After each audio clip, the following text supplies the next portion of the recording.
Welcome to the Dirty Side of Leadership podcast with Ron and Kristin, where leadership meets entertainment. This podcast features stories with names and certain aspects that have been changed to keep submissions private. Enjoy the show. Welcome to the Dirty Side of Leadership podcast, where leadership meets entertainment.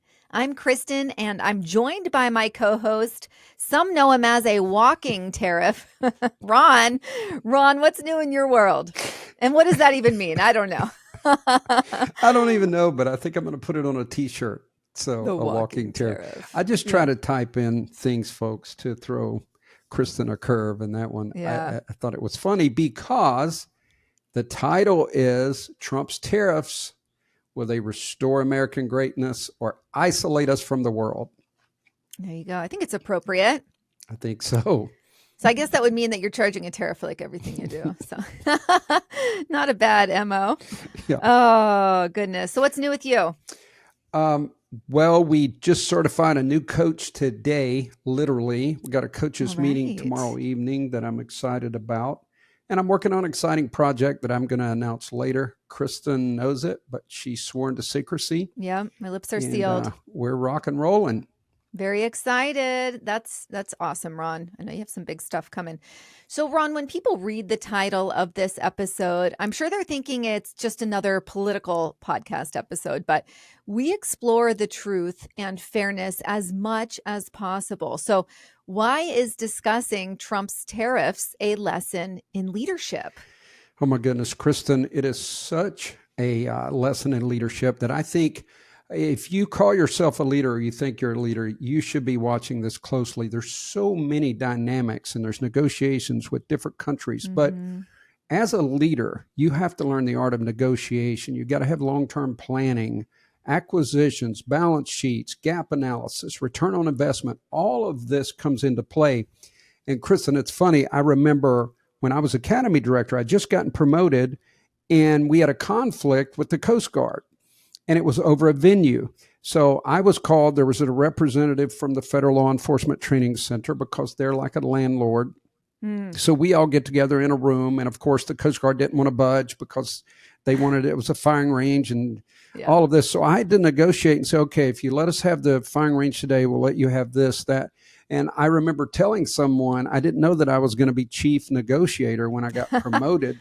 And then later I began to negotiate with my superiors, my peers, and there were many more conflicts at Federal Law Enforcement Training Center. So if you are over a few people, you better learn to negotiate. Yeah. And if you don't, if you're just the nice guy all the time, you're going to get taken advantage of. So you have to make sure that you strike a balance there. And I know, Ron, we thought it was important that we discuss the history of tariffs in the United States a bit so that folks listening can really understand where we're at today. And among some of the first acts signed into law by the first Congress was the Tariff Act of 1789, that long time ago. And, we're going to bring it forward, but think about that. The act had two purposes. Now, the first one was to promote trade, and the second to raise revenue for the federal government. And Alexander Hamilton was a strong proponent of this legislation, and he viewed the act as playing key roles in protecting American manufacturing, the American manufacturing sector, from foreign competition. And think about where his mindset was that long ago. And I think about where we're at today. He was promoting industrial growth over the long term. And this law, of course, was without controversy, but it eventually grew to be an important source of revenue for the federal government. And it is established that in some years during the 19th century, the tariff provided as much as 95% of the revenue for the government. Can you even imagine? Yeah. And you wonder, in the controversy, you didn't have the internet, you didn't have social media. So you do wonder, once it started producing 95% of the revenue of the federal government, what the detractors said. And it makes me wonder if this all works out and America starts booming, I imagine some of those people want to go, yeah, I was for it, but Guess what? Yeah. We've got social media. We've got video now. So it's going to be difficult. We have receipts, as the we have kids say. receipts. Exactly. It's like, what could they possibly come up with that was negative back then when they're at 95%, right? So people get creative. They'll find something, I'm sure. Well, so the same principle applies today. No, go ahead. Oh, no, you're fine. So at its core, if you think about it, the Trump administration's tariffs, they're aimed at protecting American industry, reducing trade deficits, and promoting domestic production. Yeah, and some could argue there's some some defensive measures in this, because if you start going bankrupt, you can't protect yourself with your military. Yeah. And there's also some strategic placement of our forces that would come into play in these tariffs. So it's broad, it's deep, and it's long, folks. And we need to keep an eye on this for sure. Yeah, this is going to be one for the history books. I can almost guarantee you. Yeah. So U.S. companies, and you can find this information on the whitehouse.com. It's amazing what you can find there.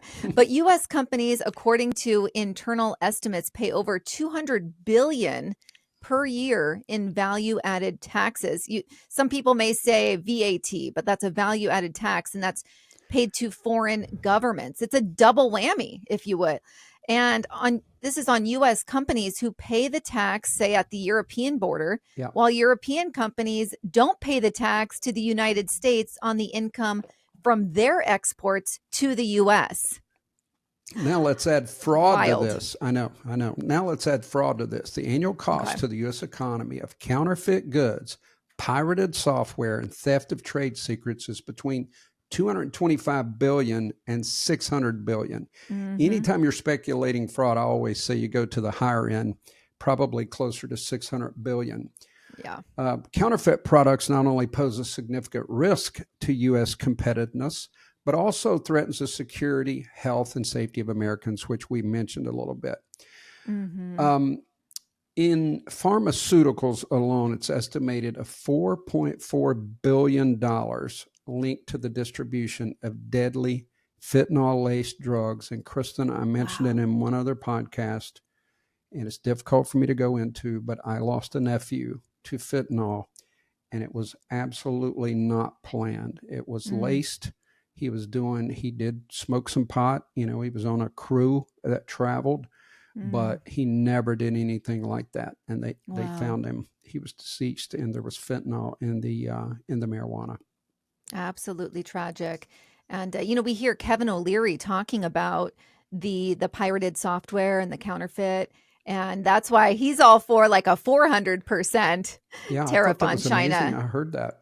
Right. And so we have someone who actually does business with China regularly speaking out, being like, I've experienced the fraud. I've experienced this. And he's sick and tired of it. Yeah.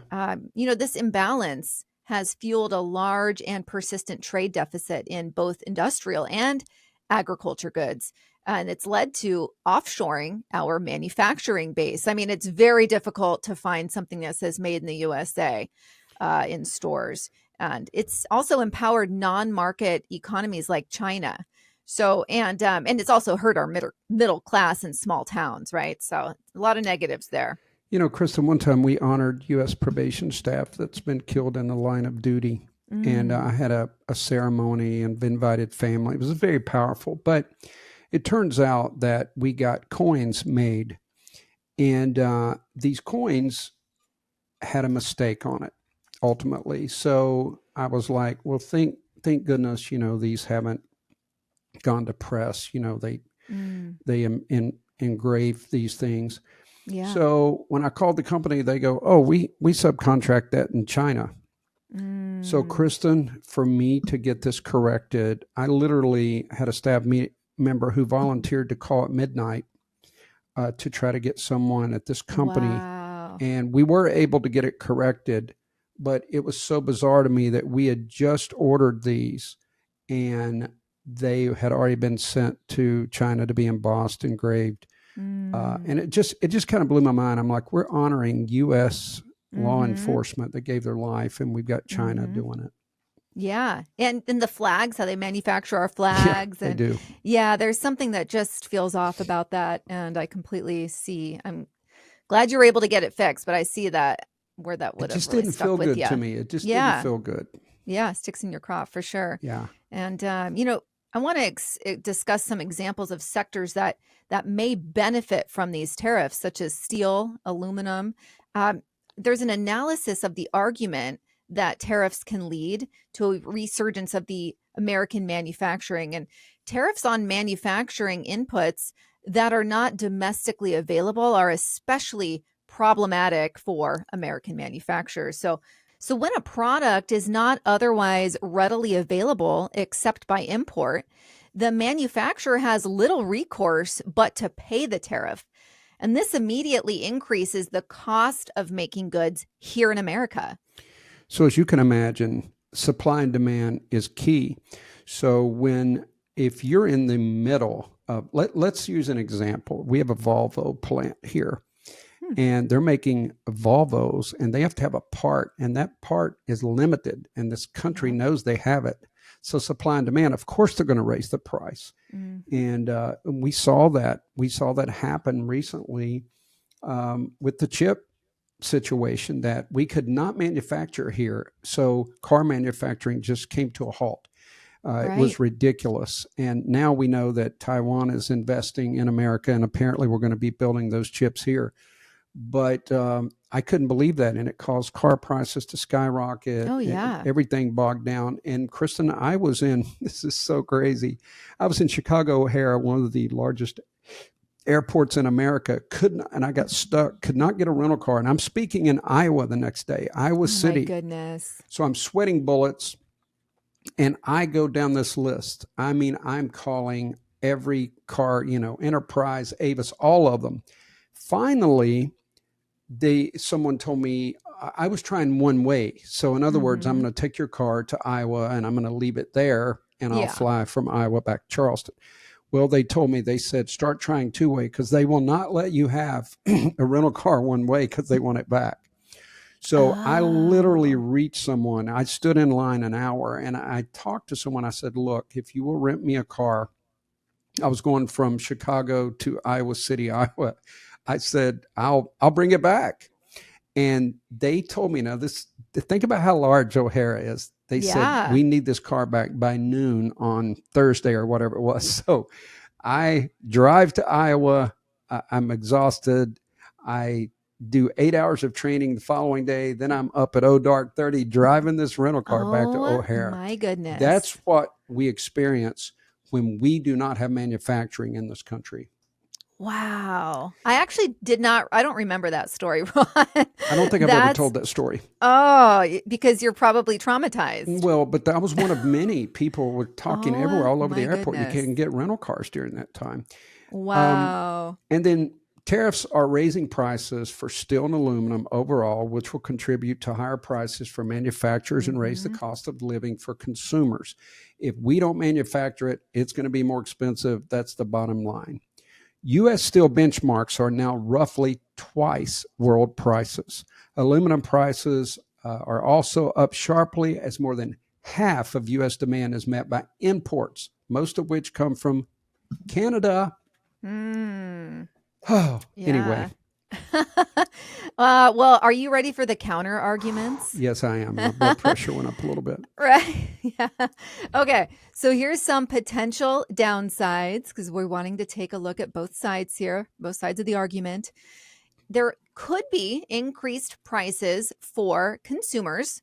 And, I'm hearing this even amongst people that voted for Trump, that this is their third time voting for him. There's still some concern there that there's going to be that short-term pain for the potential long-term gain, right? So that is the increased prices for us consumers.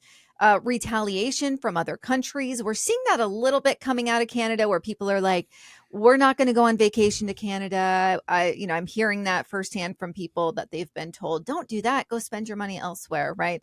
And I do think we are seeing New York City is seeing less people traveling there, right? So that is happening a bit.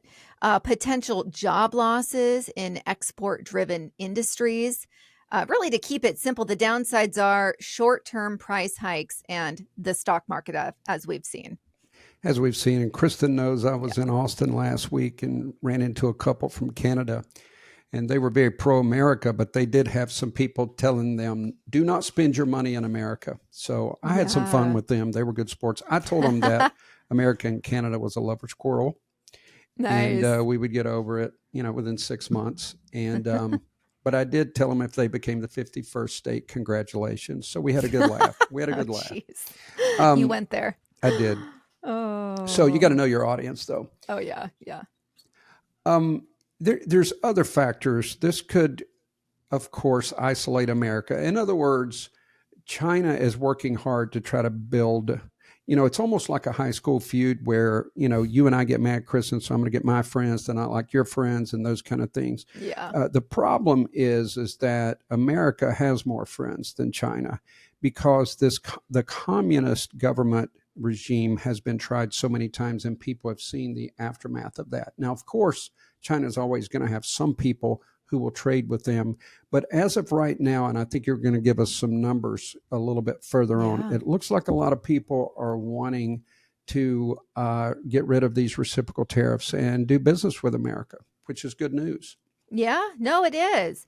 So what I want to do is highlight what we've seen over the weekend. So there's Treasury Secretary Scott Bessent noted that over the weekend, the yield on Treasury bills has dropped as well. And it was so here are those numbers you're talking about. It was at 4.8% in January and fell below 4% in the wake of the tariff news. So this will exert downward pressure on interest rates for things like credit cards, mortgages. That one's huge. And this is at a time where consumer debt is at a historic high, especially with credit cards. It's scary high. To go into that a little bit, approximately $9.2 trillion in federal debt will mature in 2025.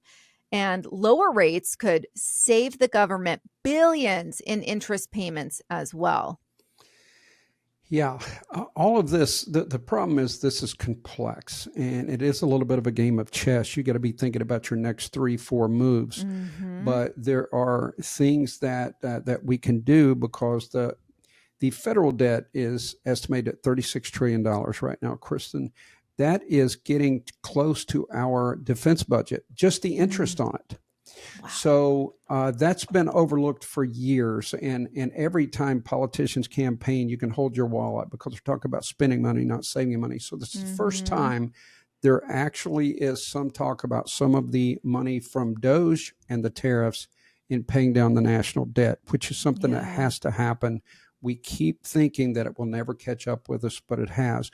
So by allowing, here's the thing, if you do allow some issues, it will force the interest rates to go down. And that's what's going to save.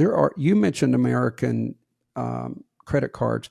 There's people that pay 20 to 35, 40, and you know it better than I do. You're in banking, 40% interest rates on their credit cards. So that's got to come down as well to balance things out. So this thing is very complex, but if it goes the right way, it could help everyday people in a significant way, bring back manufacturing, increase national safety. There's a lot of great things that can happen. Yeah, absolutely. And as one can imagine, I definitely am pro-tariff. I think that we could really gain a lot from this. And I really don't think we have a choice at this point. So, I'm definitely watching that. But I also, at the same time, I know there's a list of things people can go out and look up. There's a list of what these tariff hikes, especially with China, could cause you to see a price hike on here in the States. So I've been loading up on like my vitamins, ibuprofen, just all of that. And just so you have that, but and not have to pay like what we've been doing with eggs. So it's just about preparation. But I do think there is going to be a short-term pain for a long-term gain. And that's just something that we need to mental prep for. But, and Ron, I know we're not talking about Social Security and being, taxed right now, but I along the same lines, my mom was telling me yesterday, both my parents receive Social Security, and I didn't realize they were taxed at 25%, and they've already paid taxes. on. Yeah, I really like that concept. And, where I retired from federal law enforcement, it's under the same rules. It's a supplement to Social Security because you're forced out of your job. And I saw that, and I'd never thought of it that way. But imagine, the hardworking people have paid taxes their whole life. So there's some really unique ideas that are coming down the pike. But people don't realize this, but most of the funding for the federal government comes out of the legislative branch. Congress has to act. And you can bring good ideas, you can pressure. That's why presidents are, in late night, early morning hours calling Congress, trying to get certain bills passed. So it's going to take a collective effort to get these things going. But Kristin, I am optimistic because I believe that many of these things should have been visited by, now this is not a political statement because Republicans and Democrats allowed these deals to be made. Oh, yeah. And some of them were done in a vacuum. I get it. You think you want to deal with this one particular country, not realizing that when you look at the totality that, we're under on so many tariffs in countries and we're getting cheated and robbed. I mean, we really were. So everyone's done it. But finally, we're visiting it. But this is what I want to say to our listeners, and we appreciate you for listening, and we would love to hear what you think about tariffs, your response. But this is what I would say to you. Kristin said it. There is going to be some short-term pain, but you need to be paying close attention. I told Kristin this. When I saw that the tariffs were going to be suspended for a period, as a matter of fact, if anyone listening had invested $1,000, you would have probably been, they said it was close to $1 million, like wow. in certain stocks. So the point is we need to be paying attention. Don't get stressed out, but be paying attention, because yesterday I made some money on the stock market because I saw that they were suspending part of the tariffs on China. Now, here's another thing people need to understand, and we'll close on this, but it's not a straight up tariff on every product that comes into America. There's certain products that we know we need to have that they're not going to put a tariff on, even with China. Our country, our leaders are not dumb enough to ban something or put a tariff on something that we can't do without until we get our manufacturing going. Now, when we start making the products, then you can tariff across the board. So when we do say tariffs, some people think it's on everything shipped in, and that's not the case. It's done on a product by product basis. So it's a very unique time to be alive. It really is. And if I can just touch on, I'll close with what the tariff cliff is, because I'm seeing that a lot in social media. So it's basically, you talked about the pause. So over 75 countries are currently engaged in that 90-day renegotiation window with the United States. And the term being used to describe this moment, is the tariff cliff. So the idea is simple. The U.S. has implemented or threatened tariffs as a way to gain leverage in trade talks. And most of these countries now face a deadline to either agree to updated trade terms with the United States or face steep new tariffs. And, the approach is not about immediate confrontation. It's really a calculated strategy. And by pausing some of these tariffs temporarily, excluding China, of course, we didn't pause that. The U.S. is signaling openness to negotiation while still applying pressure. And really the goal is to restructure trade relationships in a way that addresses long-standing concerns about deficits, right? Yeah. And there was a time when some of these, we allowed some of them because we were helping countries develop. Well, we're beyond that now. Oh, yeah. And all right. Well, guys, we really appreciate you listening to this podcast. It helps us so much if you like, share, tell people about it. Yes. And we love delving into topics and looking at all perspectives and having fun doing it. Right, Kristin? Absolutely. Even when I stumble on words, hey, I just want everyone to know how human I am. So that's just really one of my objectives. Yeah, she's just doing that so you guys won't know she's Mensa. All right, everybody, be the leader you're meant to be. We'll see you next week.